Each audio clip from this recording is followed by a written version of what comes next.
Mungkin banyak di antara kita yang awalnya tuh mengira ekonomi itu adalah hal-hal yang rumit, yang berisi angka-angka atau grafik yang sangat rumit dan terasa sangat sulit untuk dipahami. Tapi sebenarnya ekonomi itu jauh lebih sederhana dan jauh lebih manusiawi daripada perkiraan kita yang seperti tadi. Jadi bisa dibilang adalah ekonomi itu adalah jumlah semua transaksi yang kita lakukan di setiap harinya. Saat kalian membeli kopi, saat perusahaan menggaji karyawannya, saat pemerintah membangun jalan, semua itu adalah ekonomi yang sedang berjalan. Jadi bisa dibilang, transaksi itu adalah blok bangunan terkecil. Setiap kali kita membeli sesuatu, seperti tadi jajan kopi atau apapun itu, kita sebenarnya sedang membentuk suatu transaksi. Nah, transaksi ini bisa dibilang sebagai blok bangunan terkecil dari sebuah ekonomi. Dalam suatu transaksi, tentu ada pembeli yang menukarkan uang atau kredit untuk mendapatkan barang dan juga jasa yang mereka inginkan. Dan pasar ini bisa disimpulkan bahwa di situ ada pembeli dan juga penjual yang sedang melakukan transaksi untuk barang yang sama, contohnya mobil, motor, dan lain-lain sebagainya. Atau mungkin sebuah pasar saham ya, yang mungkin sudah kalian kenal juga. Dan bisa dibilang, ekonomi secara keseluruhan adalah hanya sebuah transaksi dari total transaksi yang terjadi di pasar itu. Dan sekarang mari kita masuk ke sisi penjual ya, atau bisa kita sebut sebagai penawaran. Hukum penawaran itu sangat sederhana, yaitu semakin tinggi harga suatu barang, semakin semangat pula produsen menciptakan barang itu. Karena dengan memproduksi lebih banyak barang yang harganya tinggi, produsen itu bisa mendapatkan keuntungan yang lebih juga. Karena seperti ini, coba bayangkan, harga cabai itu melonjak drastis untuk harganya. Nah, orang-orang, para petani, berlomba-lomba untuk menanam cabai dan tidak mempedulikan tanaman-tanaman yang lainnya karena harganya yang menggiurkan dan mereka tentu ingin mendapatkan sebuah penghasilan yang lumayan besar. Tapi satu hal yang perlu diingat, penawaran bukan hanya tentang soal harga, tapi juga tentang teknologi, biaya produksi, dan juga tentu pesaing yang ada di pasar tersebut. Jika biaya pupuk naik, mungkin harga cabai akan naik juga, tapi untuk permintaannya mungkin akan turun juga.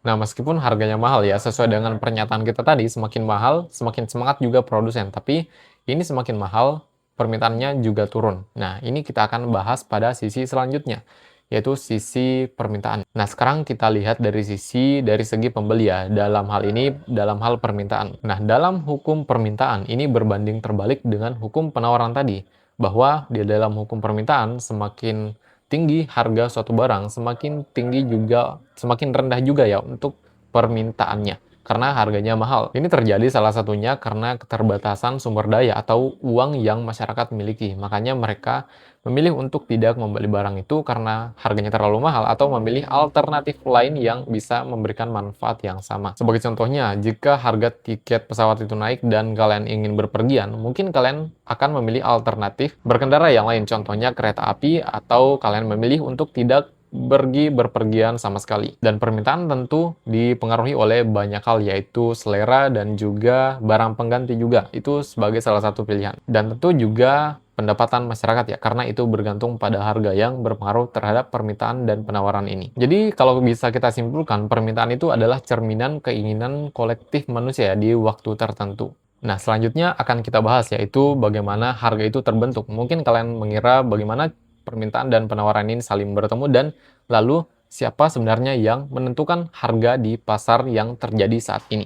Nah, jawabannya adalah yang menentukan harga itu yaitu interaksi antara permintaan dan juga penawaran yang dimana mereka memiliki yang namanya titik temu atau titik keseimbangan atau sering juga disebut sebagai titik equilibrium. Ini adalah suatu titik di mana jumlah barang yang diproduksi produsen itu sama dengan jumlah barang yang diinginkan oleh konsumen. Nah, itu yang disebut dengan titik equilibrium. Dan mungkin kalian juga pernah melihat ya, kalau suatu barang itu langka, harganya itu akan naik karena permintaannya banyak, tapi barangnya itu tidak ada di pasaran, tidak banyak beredarnya. Dan hal ini akan selalu tercipta ya untuk pembentukan harganya, karena jika harga suatu barang terlalu mahal, maka barang itu tidak laku ya kalau tidak sesuai dengan ekonomi masyarakat. Dan jika terlalu murah dan dibutuhkan banyak orang, pasti barang itu akan cepat habis. Nah, dalam hal ini, kalau barangnya cepat habis, produsen akan menaikkan harga lagi karena mereka berpikir semua orang menginginkan suatu barang yang mereka produksi. Nah, inilah yang sebenarnya menggerakkan pasar, karena pasar itu akan bergerak secara alami untuk mencari titik keseimbangannya sendiri. Nah, selanjutnya kita akan bahas mengenai kredit, yaitu bahan bakar terbesar dari sebuah ekonomi. Dan mungkin salah satu hal yang paling sering disalahpahami yaitu peran kredit.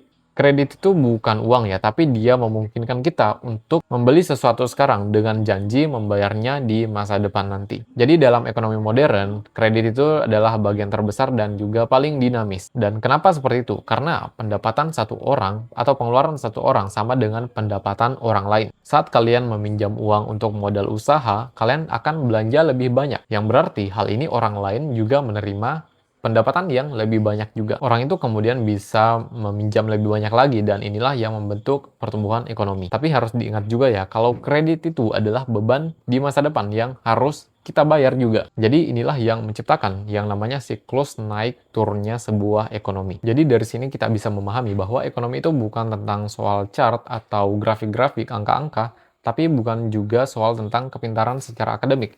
Ini adalah cara kita berpikir dan melihat bagaimana dunia itu bisa mengatur ya dirinya sendiri. Oke, mungkin segitu dulu untuk video kali ini. Kita sudah membahas sedikit mengenai ekonomi, permintaan, penawaran, dan juga titik equilibrium. Dan kalau kalian memiliki ide konten untuk video selanjutnya, bisa kalian komen di kolom komentar video ini. Dan mungkin segitu dulu, sampai jumpa di kesempatan selanjutnya.